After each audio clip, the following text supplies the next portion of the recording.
He's using your season tickets tonight. You can watch from home. She said about her just a friend who'd had a rough week because she needed to cheer him up. I didn't say anything. Just packed my things while she was sending him selfies and left a note. Enjoy your VIP.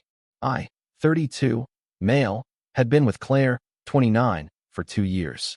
We lived together in a downtown apartment I'd signed for, split rent down the middle, and shared what I thought was a partnership built on respect. I was wrong. 3 hours before tip-off on a Friday night, I stood in our kitchen holding my phone, staring at a text from Claire that made my blood run cold. Change of plans. Derek's having a rough week. I'm giving him your ticket tonight. You can watch from home. I reread it twice. My season tickets. Premium seats. Section 104, row 8. Seats I'd held for 5 years. Seats I paid $3,000 for annually.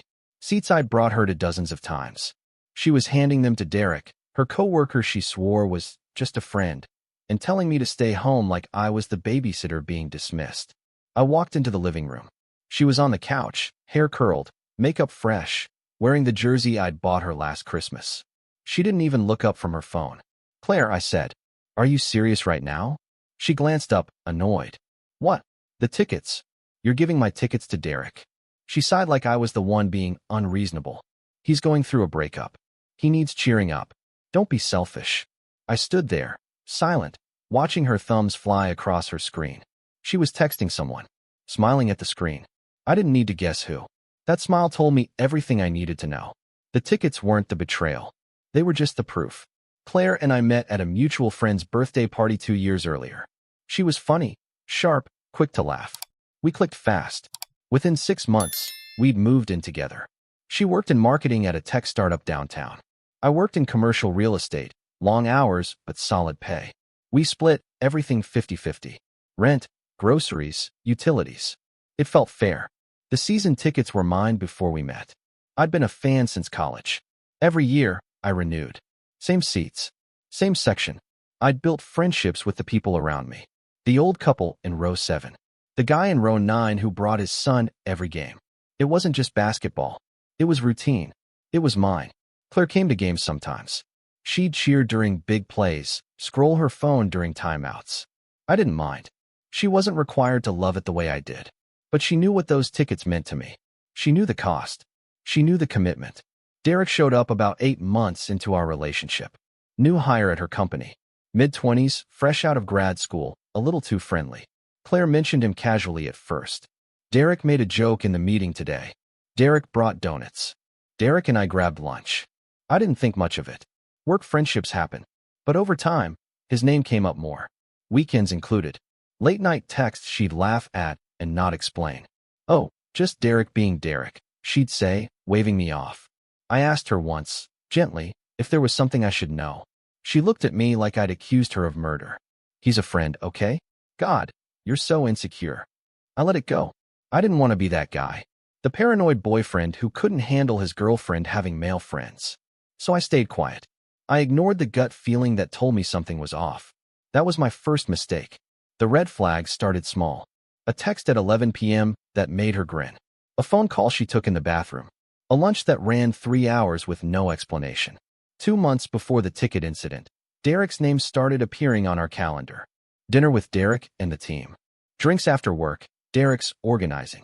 Derek's having people over Saturday. I wasn't invited to most of these. It's a work thing, she'd say. Or, you wouldn't know anyone. Or, you'd be bored. One Friday, I came home early. Claire was on the couch, FaceTiming someone. When I walked in, she jumped, fumbled the phone, hung up fast. Just Derek, she said, flustered. Talking about a project. At 10 p.m. On a Friday. Must be some project, I said. She didn't laugh. She didn't explain. She just picked up her phone and walked into the bedroom. I started paying closer attention. Her phone was always face down now. She changed her passcode. Said she wanted something easier to remember. She started going to the gym more. New outfits appeared. She posted more on Instagram, always when I wasn't around. One night, I saw a notification flash on her screen while she was in the shower. Derek's name. A photo attached. I didn't open it. I didn't touch her phone, but the preview was enough. A selfie. Him shirtless at a gym. Caption. Recovery mode. She came out of the shower, grabbed her phone without a word, and smiled at the screen. I didn't say anything, but I felt the ground shift under me. Claire barely looked at me during breakfast. She was texting the whole time, coffee going cold in front of her. At 2 p.m., 6 hours before tip-off, she dropped the bomb. So, change of plans for tonight. I looked up from my laptop. What do you mean?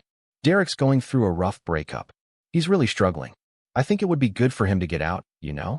Clear his head. I waited. She kept going. So I'm going to take him to the game tonight. You can watch from here. It's the same game either way, right? I stared at her. You're taking Derek to my game, using my ticket. She nodded, casual, like she'd just told me she was picking up milk. Yeah, he needs this more than you do right now. Claire, those are my season tickets. I've had them for 5 years. She rolled her eyes. Don't be dramatic. It's one game. You'll survive. I paid for those tickets. I know, and I go with you all the time. So technically, I'm allowed to bring someone else if I want. The logic was so twisted I almost laughed. You're allowed. Yes, she said, firm now defensive. I'm allowed to do something nice for a friend who's hurting. Stop being selfish. Selfish. The word hit like a slap. I'd paid $3,000 for those seats. I'd invited her to every game. I'd bought her jerseys, brought her snacks, explained plays she didn't care about. And I was selfish for wanting to use my own ticket. I didn't argue. I just nodded. Okay. She blinked, surprised. Okay. Yeah. Enjoy the game. She smiled, relieved, and went back to her phone. I stood there for a moment, watching her. Then I walked into the bedroom and closed the door. I didn't slam it. I didn't yell. I just closed it quietly and stood there, breathing. Then I opened the closet and pulled out my duffel bag. I worked fast. Clothes, toiletries, laptop, chargers. Anything that mattered. I didn't take everything. Just what I needed. I packed like I was going on a business trip. Methodical. Calm. From the living room, I heard her laugh at something on her phone. Then her voice, bright and flirty. I'm so excited, you're going to love these seats. I paused, duffel in hand, and cracked the bedroom door. She was standing in front of the mirror now, fixing her hair, phone propped on the counter. FaceTime call. I could see Derek's face on the screen. She angled the phone, smiled, blew a kiss. Can't wait to see you tonight. She hung up, grinning at herself in the mirror. Then she picked up the tickets from the counter, held them up, and snapped a selfie. Caption, I assumed, something like, game night with my favorite person. I closed the door again, zipped the bag, grabbed my keys and wallet. I walked into the kitchen, set my keys to the apartment on the counter, and pulled out a sticky note from the drawer. I wrote 4 words in block letters. Enjoy your VIP. I stuck it to the fridge, grabbed my bag, and walked out. The door clicked shut behind me. She didn't hear it. She was too busy in the bathroom, still taking photos. I got in my car, tossed the duffel in the back, and drove to my buddy Jason's place across town. He opened the door, saw my face, and just stepped aside. Spare room's yours, he said. I didn't explain yet. I just dropped my bag, sat on the couch, and waited. The game started at 7. By 7:15, my phone started ringing. Update 1. The first call came during warm-ups. I let it ring. Then a text. Where are you? I didn't reply. Second call, 7:22. Voicemail. This isn't funny. Call me back. Third call, halftime. I answered. Where the hell are you? Her voice was shrill, panicked. At Jason's, I said calm. What? What? I moved out. Silence. Then, what do you mean you moved out? I mean I packed my things and left. You said Derek needed the ticket more than me. I figured he could use the apartment more too. Are you serious right now? You're acting like a child. I almost laughed. Claire, you gave my season tickets to another man and told me to stay home.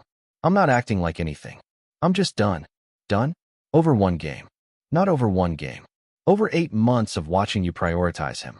Over you dismissing me every time I brought it up. Over you calling me selfish for wanting respect in my own relationship. Her voice cracked. So that's it. You're just going to leave? I already did. She started crying. We can talk about this. Please. Don't do this. There's nothing to talk about. You made your choice. Enjoy the game. I hung up. She called back immediately. I declined. Then a flurry of texts. You're overreacting. I didn't do anything wrong. Derek is just a friend. Fine. Be a coward. I blocked her number. At Jason's place, I pulled out my laptop and started making a list. Lease was in my name. Utilities were in my name.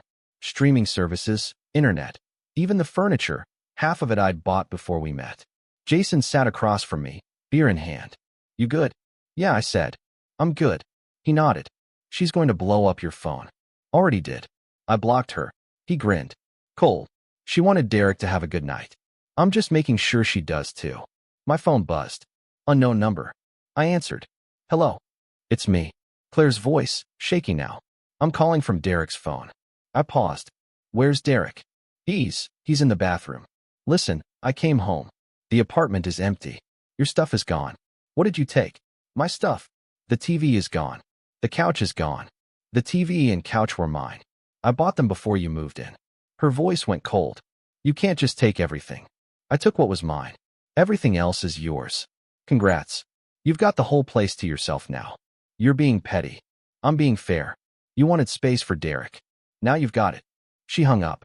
I smiled. Then I opened my email and drafted a message to the landlord. Subject: lease termination notice. Update 2. By Sunday morning, the calls started coming from other people. Claire's best friend, Megan, texted me. What the hell did you do? Claire's losing it. I didn't reply. Her mom called. I let it go to voicemail. Honey, Claire is very upset. I think you two need to talk. Whatever happened, I'm sure it can be worked out. I deleted it. Monday morning, I got a text from an unknown number. This is Derek. Can we talk? I stared at the message for a long time. Then I typed, no. He tried calling. I blocked him too. At work, my phone buzzed again. This time, a group text. Claire had added me to a thread with 6 of her friends. The message read, can you all please tell him he's being ridiculous? I read the thread. Her version of the story was predictable. I'd abandoned her over one small disagreement. She'd offered to compromise, and I'd refused to listen. Derek wasn't mentioned by name. Just a friend who needed support. One of her friends replied, girl, you deserve better. Another, men are so fragile. I took a screenshot. Then I replied to the group. For context, she gave my season tickets, which I pay $3,000 a year for, to another man and told me to stay home. That's the small disagreement. Silence. Then I added, also, I moved out because I'm not interested in being the third wheel in my own relationship. Feel free to ask her about the 8 months of late-night FaceTimes, the selfies, and the just a friend she prioritized over me. I left the group chat. 10 minutes later, Megan texted me privately. Wait, she did what? I didn't reply, but I knew the narrative was shifting. By Tuesday, Claire's Instagram posts started appearing. Vague, emotional captions. Sometimes people show you who they really are. Loyalty is rare. Moving on from toxicity. I didn't comment. I didn't engage. I just kept packing the rest of my things from the apartment while she was at work. The lease termination was approved. Landlord confirmed I'd be off the lease by the end of the month. Claire would have to cover full rent or find a roommate. On Wednesday, I got an email from the ticket office. Someone had tried to transfer my season tickets to a new account. The request was denied because my name was on the contract. I called them. Did someone try to transfer my tickets? Yes, sir. A Claire Reynolds. She claimed she was your fiancé and you'd given her permission. I almost laughed. We're not engaged. And I didn't give permission. Understood. We've flagged the account. No transfers without your direct authorization. Thank you. I hung up and forwarded the email to my own records. Evidence. Thursday night, Jason showed me a screenshot. Claire had posted a photo on Instagram. Her and Derek at a bar, smiling, drinks in hand. Caption, real ones show up when it matters. The comments were mixed. Some supportive, others skeptical. One comment stood out. Isn't this the guy from the game? LOL. Jason raised an eyebrow. She's not even trying to hide it. She doesn't think she did anything wrong, I said. That's the scary part. I nodded. Then I opened my banking app and checked the joint account we'd set up for shared expenses. It was empty. Every dollar, gone. I took a screenshot. Then I called the bank. I need to close a joint account. Immediately. Update 3. Friday morning, Claire finally cracked. I woke up to 17 missed calls and a voicemail that was just her screaming into the phone. I didn't listen to the whole thing. Just the first 10 seconds. You ruined my life. You're a coward. Everyone sees through you. I deleted it. At noon, I got a text from the landlord. Claire is requesting to add someone to the lease. A Derek Pullman. Do you approve? I replied immediately. No.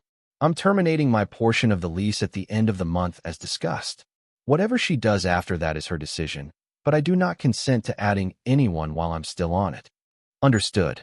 I forwarded the text chain to my lawyer. Just in case. That afternoon, my car got keyed.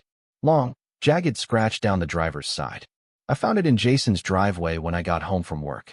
I took photos, filed a police report, gave them Claire's name and address. The officer raised an eyebrow.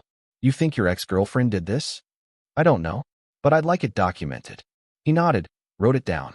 2 hours later, I got a text from Megan. Claire didn't key your car. She was at work all day? I checked. Then who did? I replied. I don't know, but don't blame her for stuff you can't prove. I didn't respond, but I knew. If it wasn't her, it was someone she'd sent. That night, I got an email from HR at my company. Subject, complaint filed. My stomach dropped. I opened it. Someone had submitted an anonymous complaint claiming I'd been harassing a female coworker's friend and making threats. The complaint included screenshots of texts I'd allegedly sent. I read them. They were fake, completely fabricated. Messages I'd never written, sent from a number that wasn't mine. I replied to HR with my phone records, timestamps, and a full account of the breakup. I attached the police report about the car, the group text screenshots, and the ticket transfer attempt email.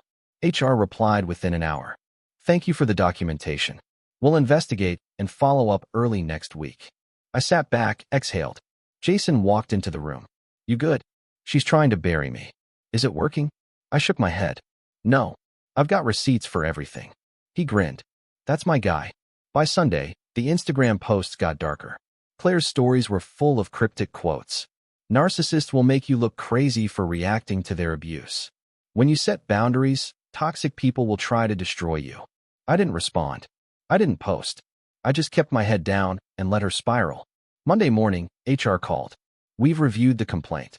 The text screenshots provided were traced to a spoofing app. We've closed the case. No action will be taken against you. Thank you. We've also flagged the complainant's IP address. If this happens again, we'll pursue it further. I hung up and texted my lawyer. She tried to fake harassment screenshots. HR confirmed they were spoofed. Add it to the file. He replied, got it.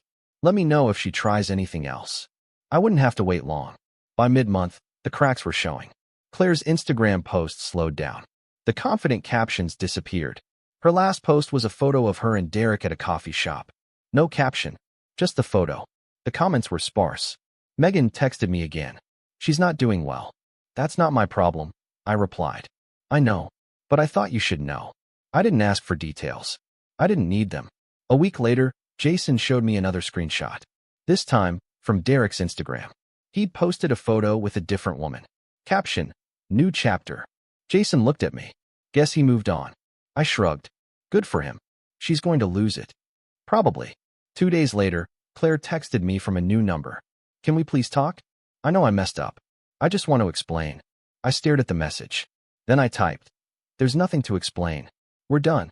Please don't contact me again. I'm sorry. I know I hurt you, but I didn't mean for it to go this far. I didn't reply. She tried calling. I blocked the number. That night, Megan called me. She's asking about you. She wants to know if you're seeing anyone. Tell her it's none of her business. She thinks you left her for someone else. I laughed, bitter. I left her because she disrespected me. That's it. I told her that. She doesn't believe it. That's her problem. Megan sighed. She's broke, you know. She can't afford the apartment alone. Derek isn't helping her. She's trying to find a roommate, but no one wants to live with her after everything that happened. She made her choices. I know. I just thought you'd want to know. I thanked her and hung up. The lease termination finalized. I got an email from the landlord confirming I was officially off. My portion of the deposit would be returned within 30 days. Claire texted me from another new number. You left me with nothing. I replied once. I left you with exactly what you valued. Freedom to do whatever you want. Enjoy it. Then I blocked her again. Final closure/resolution. By the end of the month, I'd moved into a new place. Smaller, quieter mine. No shared lease. No joint accounts. No one else's name on anything. Jason helped me unpack. How you feeling? Good, I said. And I meant it. The season tickets were still mine. I went to the next game alone. Sat in my usual seat. The old couple in row 7 welcomed me back. Where's your girlfriend? The woman asked. Not around anymore, I said. She nodded, understanding. Well, we're glad you're here. So was I? I didn't check Claire's Instagram. I didn't ask about her. I didn't think about Derek or the selfies or the tickets she gave away. I just moved on. A month later, Megan reached out one last time. She's moving back in with her parents. She couldn't afford the rent. Good for her. That's it. That's all you have to say. Yeah, that's it. I hung up. That weekend, I sold the couch. The one Claire had claimed was ours. The one she tried to argue was half hers. I posted it online for half what I paid. Sold it in 2 hours. Took the cash and bought a ticket to a playoff game. Front row. Center court. I sat there, drink in hand, watching the players warm up, and realized something. The tickets were never about basketball. They were about respect. About boundaries. About knowing when to walk away. Claire didn't understand that. She thought love meant getting her way. She thought loyalty meant accepting disrespect. I knew better. The game started. The crowd roared. I leaned back in my seat and smiled. Some people spend their whole lives trying to prove they're right. I didn't need to prove anything. I just needed to be free. And I was. Edit. A few months later, I ran into one of Claire's co-workers at a coffee shop. She recognized me, waved, came over. Hey, I just wanted to say I'm sorry about everything that happened. Thanks, I said. For what it's worth, everyone at the office knows what really went down. Derek got moved to a different team after the whole thing became public. Claire left the company last month. I nodded. Hope she's doing okay. The coworker smiled. You're a good guy. She didn't deserve you. I didn't argue. I finished my coffee, left the shop, and walked home. My phone buzzed. A text from Jason. Playoff tickets go on sale tomorrow. You in? I smiled. Typed back. Always. And that was it. No drama. No revenge plots. No grand finale. Just me, my season tickets, and the quiet satisfaction of knowing I'd walked away from someone who didn't value me.